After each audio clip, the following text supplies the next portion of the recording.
Beberapa jam yang lalu, bukan beberapa hari, bukan sejarah lama. Beberapa jam yang lalu, langit di Timur Tengah berubah warna.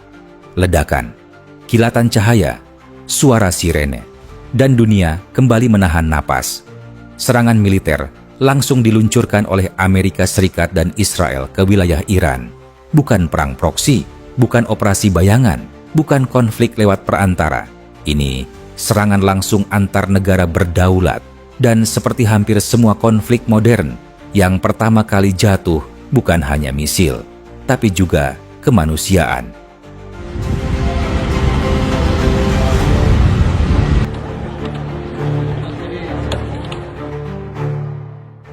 Serangan dimulai cepat, presisi tinggi, target strategis, pangkalan militer, fasilitas pertahanan, simpul logistik, narasi resmi dari Washington dan Tel Aviv sederhana.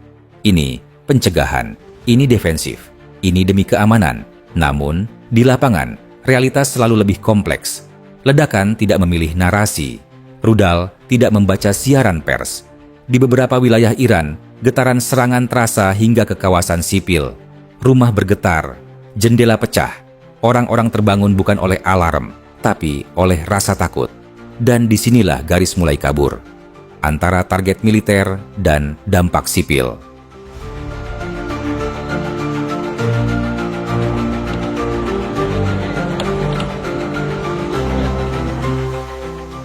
Satu hal harus jelas, Iran tidak memulai serangan ini.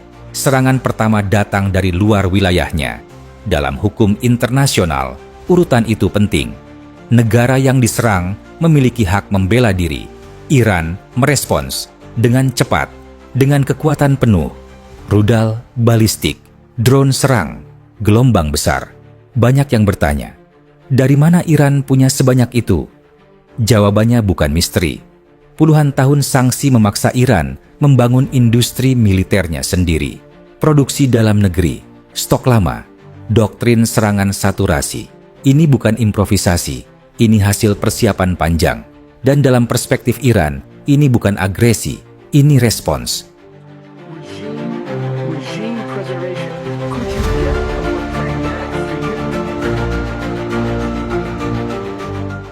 Beberapa jam setelah serangan awal, langit Israel berubah, rudal dicegat, drone dilacak, pertahanan udara bekerja tanpa henti. Sistem canggih memang mencegah banyak ancaman, tapi tidak semuanya. Sirene berbunyi, warga berlindung, aktivitas sipil berhenti. Dan di titik ini, kita harus jujur, tidak ada sistem pertahanan yang membuat perang menjadi bersih. Setiap rudal yang lolos adalah potensi tragedi. Setiap drone yang jatuh adalah ketakutan baru.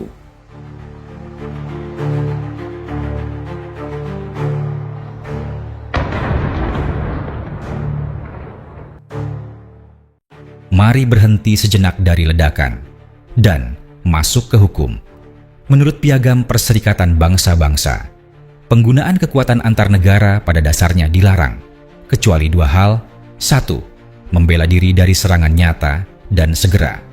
2. Mandat Dewan Keamanan PBB. Dalam kasus ini, mandat PBB tidak ada. Yang digunakan adalah konsep preemptive strike, serangan pencegahan.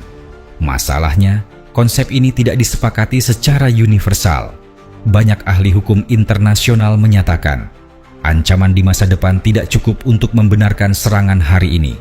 Artinya, legalitasnya diperdebatkan, dan bagi banyak pihak, dipertanyakan.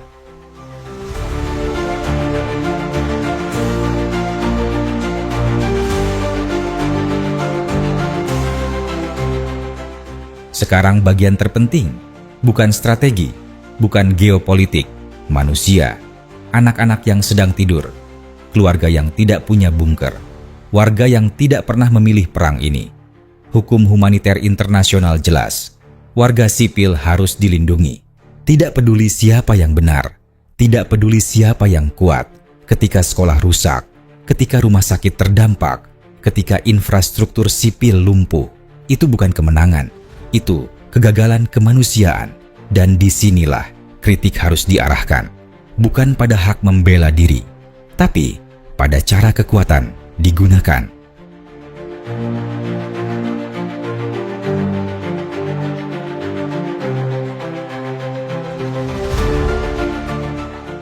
Dunia sering berbicara tentang aturan, tentang hukum, tentang nilai universal. Namun, persepsi publik sering bertanya, apakah aturan itu berlaku untuk semua?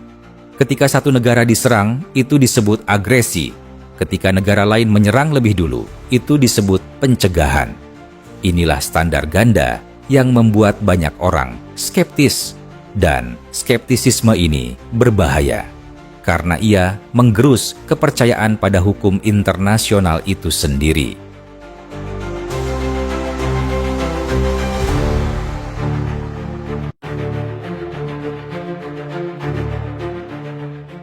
Jika eskalasi berlanjut, ini bukan lagi konflik regional. Ini ancaman global.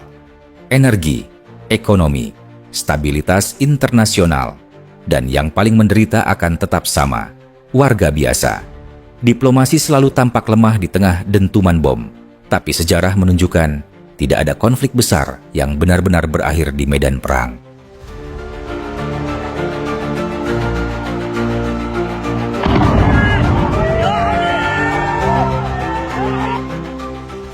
Mari kita berhenti sejenak, bukan untuk membela negara, bukan untuk membenci negara, tapi untuk berpikir, apakah keamanan sejati dibangun dari serangan atau dari pencegahan kekerasan? Apakah kekuatan militer boleh selalu menjadi jawaban pertama? Dan di mana posisi kita saat warga sipil menjadi korban?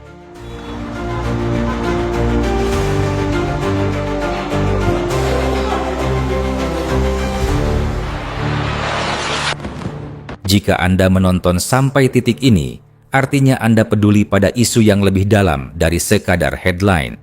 Dukung channel ini dengan like, subscribe, dan berbagi, agar diskusi kritis, rasional, dan berbasis kemanusiaan tetap punya ruang.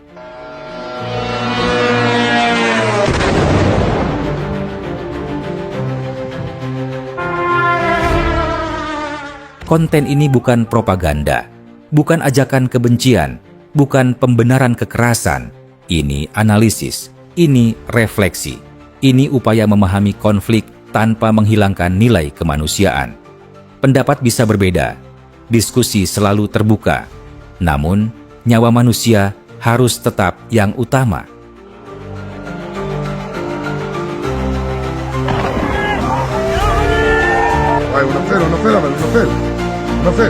Wow.